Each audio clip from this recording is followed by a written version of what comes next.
Today in GeorgeCo Garage, we test Bead Maker. Many thanks to the guys at the Rag Company. We met at SEMA this year. We learned about Bead Maker. We wanted to try it out. The Mini's in the garage waiting for a new exhaust header. We thought it might be time to work on the paint, do some paint correction. The Mini hood has many battle scars from another year of track duty, chips on the nose, surface contaminants, rolled up rubber. We're going to try to take care of that today, doing a before and after comparison by prepping this side and applying Bead Maker. To prepare for a fresh application of Bead Maker, we're first going to clean the car using Frothy and the IK foaming sprayer. We're then going to use synthetic clay bar and magic eraser in order to remove any remaining surface contaminants. Then, using the free samples we got from the Sonex rep at SEMA this year, we'll use Cut Max and the Profiline 0406. Get started with the IK foam sprayer, pump it up.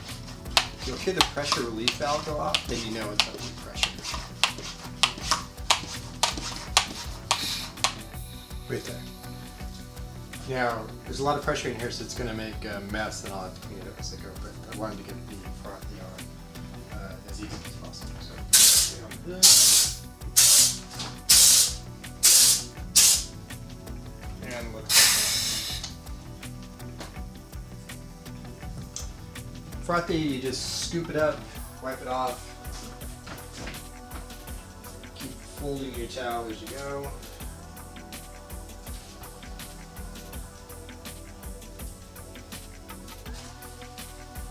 So for the clay bar, I'm going to use Griot's spray and car wash and synthetic clay bar. And I'll take off most of the surface. Spray and car wash just has to be misted. This is just to give it a little lubrication, so that it has something for the clay bar to react with.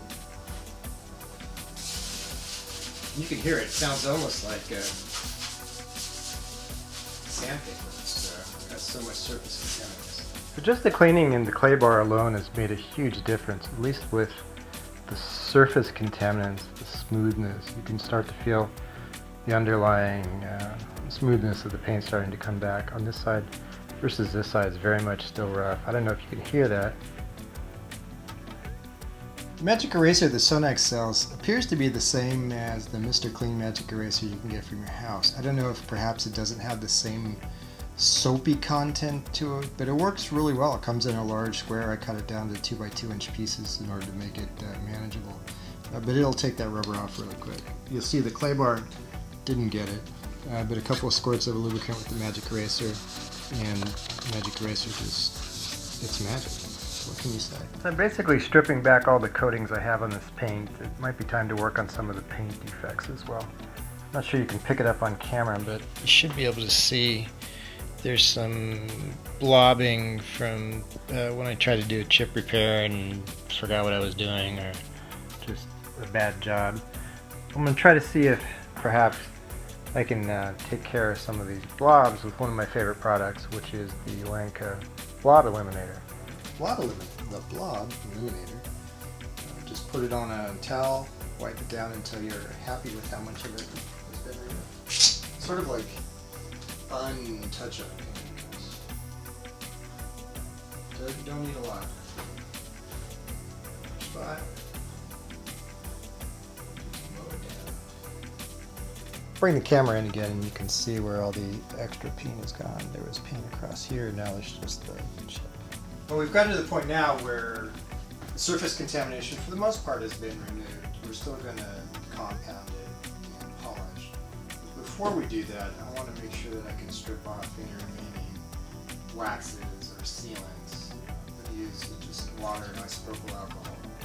I should try to get through it. But the concern would be, if you don't remove whatever you've been putting on the car all year, one, the new product's not going to work as well because you want it to actually bond with the paint. The other one is, when you go to polish, all you're really doing is working down through the other sealants. You don't want that. You want to be able to polish the surface of the paint. So I'll just spray on some isopropyl alcohol, wipe it off with the towel, and then I'll start doing the compound.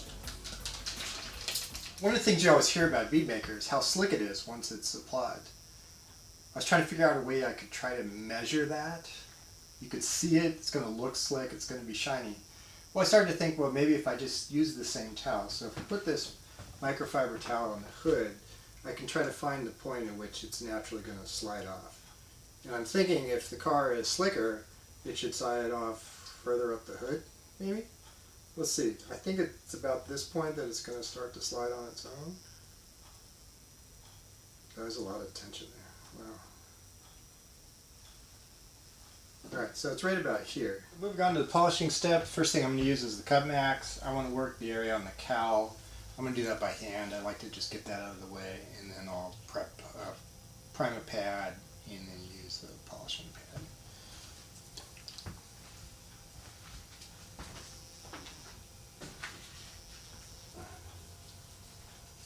Wiped on, just rub it in with the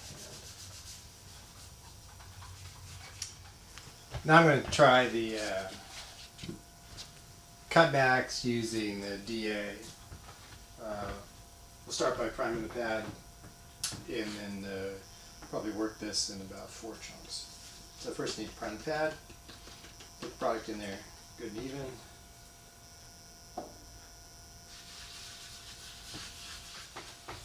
Make sure we're on slow. Work it in.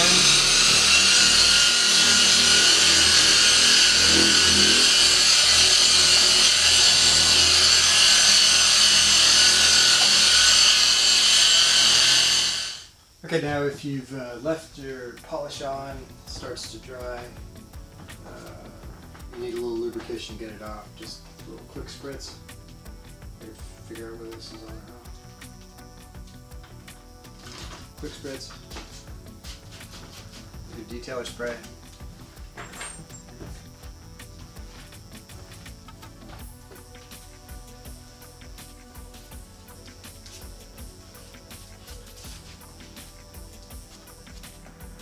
Much smoother, starting to get some squeak. Definitely, if you look up in here, you can see the difference between the side I just polished and where we started. A 406, similar process, prime the pad.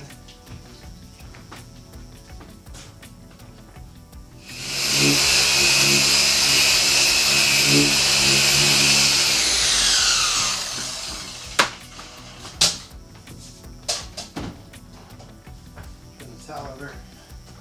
Away.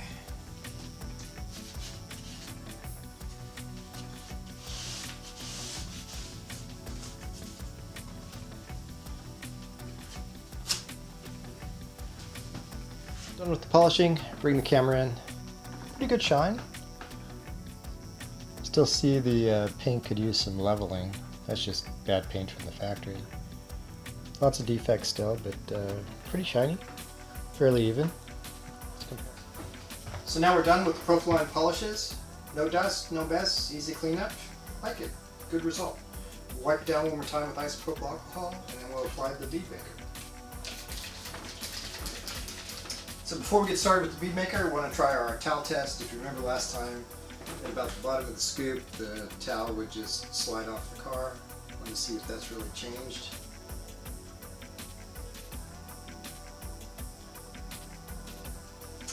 Yeah, I can't say it's really changed. About the same spot. Time to apply a bead maker. First time you apply it, you want a fairly heavy coat. Saturate the car, you want it to bead up, you want the towel to be wet. Take a lot of product in the initial application and then less product to refresh it. It's about 60 degrees in the garage today, 35% humidity, so we can get more on the car, less on the towel, according to the manufacturer instructions. Shake it up, get started.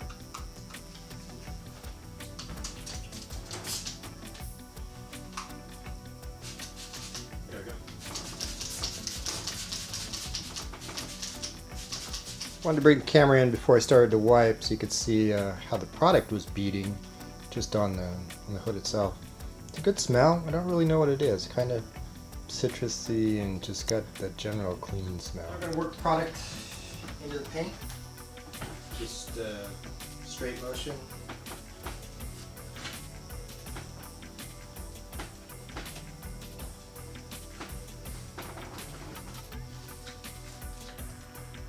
So I'll bring the camera in. There you have it. nice shine. Definitely is smooth. Man, silky smooth. Now all you feel are the defects in the paint, but that's a different story. You can see the difference, pretty shiny. They said it's impressive when it goes on, doesn't need any cure time, but after an hour or so it's supposed to be even shinier, so we'll see if we can notice the difference. Definitely is a difference between the untreated side and the treated side. And probably the biggest difference is in the texture. I don't know if you can hear this. Texture on the untreated side. I'm actually putting a lot of pressure in my hand.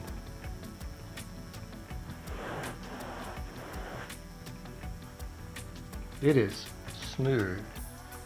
And more importantly, what happens with the towel test. So we'll take our towel, see what happens with our towel, move it down.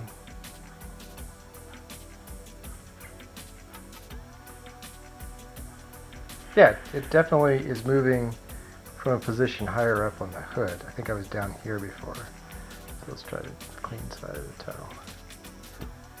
Clean side of the towel. Yeah, definitely. Bring the camera in closer for the final touch test.